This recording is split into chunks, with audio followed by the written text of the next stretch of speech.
Hi, I'm Anna Broughton, Accredited Practicing Dietitian and Nutrition Policy Advisor for Early Childhood Services at Nutrition Australia Victoria's Healthy Eating Advisory Service. Welcome to part 2 of our 3-part webinar series on understanding the menu planning guidelines for long daycare. In this video, we will go through each of the 5 food groups in more detail and look at some common foods and quantities that make up one serve of each food group. I've included practical activities to help you apply your knowledge to your own menu. Let's get started. Let's start with fruit. To meet the requirements of the menu planning guidelines, one serve of fruit per child is required between morning tea, lunch and afternoon tea each day. Fruit offers a variety of vitamins and minerals that are important for health and fibre for good digestion. One children's serve of fruit is equivalent to the following: 1 small piece of fruit such as a mandarin or kiwi fruit, half a large piece of fruit such as an apple or banana, half a cup or 75 grams of cut up fruit or frozen fruit, and 15 grams of dried fruit. You should offer a variety of fruit, at least 2 to 3 different types per day and 5 different types per week. For fruits, it's important to also know that fruit juice is a concentrated source of sugar and should not be offered as a drink. Dried fruit should be limited to only once per week as it leaves a sticky residue on the teeth that can contribute to tooth decay. Some hard fruits such as apples may need to be cooked, mashed, grated or very finely sliced for young children to reduce the risk of choking. Small round fruits such as grapes should also be cut up to reduce the risk of choking. Vegetables are also an important source of many vitamins, minerals and fibre. 1 to 1.5 serves of vegetables per child is required between morning tea, lunch and afternoon tea each day. One children's serve of vegetables is equivalent to about half a cup or 75 grams of fresh, frozen, cooked, chopped or small vegetables, 1 cup of leafy greens such as lettuce or spinach, half a medium potato or half a cup of cooked beans or legumes. Beans and legumes are part of 2 food groups: vegetables and meat alternatives. If you have met your meat serve requirements, beans and legumes can be counted as a vegetable. You should offer a variety of vegetables, at least 2 to 3 different types per day and 5 different types per week. To reduce the risk of choking in young children, some hard vegetables such as carrots may need to be cooked, mashed, grated or pureed. Grain or cereal foods, especially whole grain options, are a great source of carbohydrates and B vitamins for energy and fibre for gut health. 2 serves of grain or cereal foods are required each day per child. 1 children's serve of grain is equivalent to 1 slice of bread, half a cup of cooked rice, pasta, noodles or couscous, 3 to 4 crackers, or half a medium potato. Potato is usually counted as a vegetable. However, if your menu meets the minimum requirements for vegetables, it will be counted as a grain, as potatoes are also a source of carbohydrates. High fibre or whole grain varieties of grain or cereal foods should be provided at least 3 times per week, preferably every day.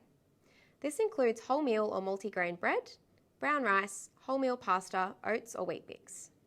Milk, yogurt, cheese and non-cow's milk alternatives such as soy are good sources of protein to support growth and development and calcium for strong bones and teeth. 2 serves of milk, yogurt, cheese and alternatives are required per child per day. 1 children's serve is equivalent to 100 mils or just under half a cup of milk, 80 grams of yogurt or about a third of a cup, 1 slice of hard cheese or 50 grams of soft cheese such as ricotta. It's important to know that cream, sour cream and butter are not nutritious substitutes for milk, yogurt and cheese and should not be included on the menu.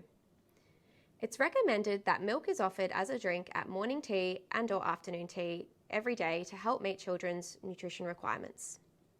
Cow's milk alternatives such as soy, rice or oat products must be fortified with at least 100 milligrams of added calcium per 100 mils.